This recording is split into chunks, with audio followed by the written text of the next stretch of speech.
Imagine this. A summer day, everything seems normal, and then boom, nature just unleashes. Yeah.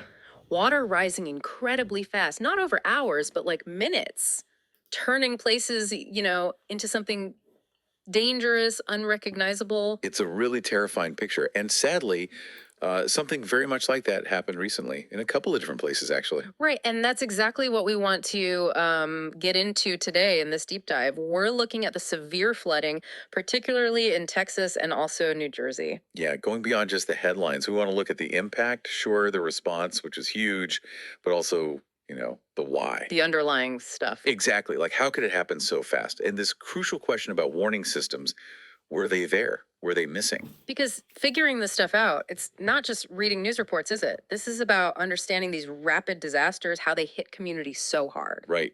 And what it means for being prepared, really, wherever you are. So, this deep dive is kind of your shortcut to grasping that. Today, we're asking, with weather getting more intense, why do some places seem, well, tragically caught off guard, even when maybe history suggests they shouldn't be? Mm-hmm.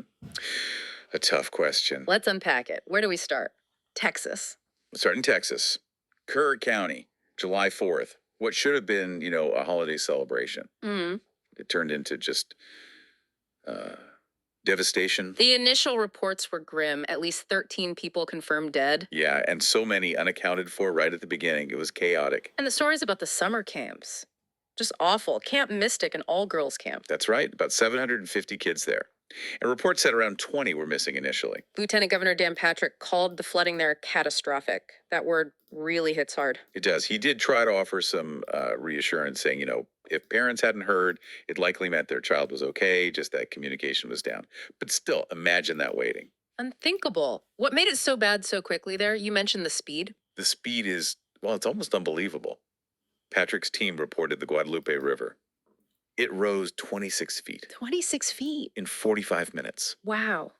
Okay. Less than an hour. Exactly. That kind of surge. Yeah. That's what causes flash flooding that just sweeps everything away. Homes, cars, lives, almost instantly. And this area, Kerr County, for people listening who don't know it, what's the geography like? Why would a river rise that fast there? It's not just rain, right? No, you're right. It's not just the amount of rain, though that was huge. It's the Texas Hill Country itself. Okay. Northwest of San Antonio. Think steep hills, rocky ground, quite shallow soil. So the water doesn't soak in much. Precisely. It hits that hard ground and just runs off fast into these narrow river valleys, turns creeks into torrents in minutes. That's a flash flood. And lots of summer camps there too, you said? Yeah, thousands of kids, especially around the 4th of July, which just ups the risk factor considerably.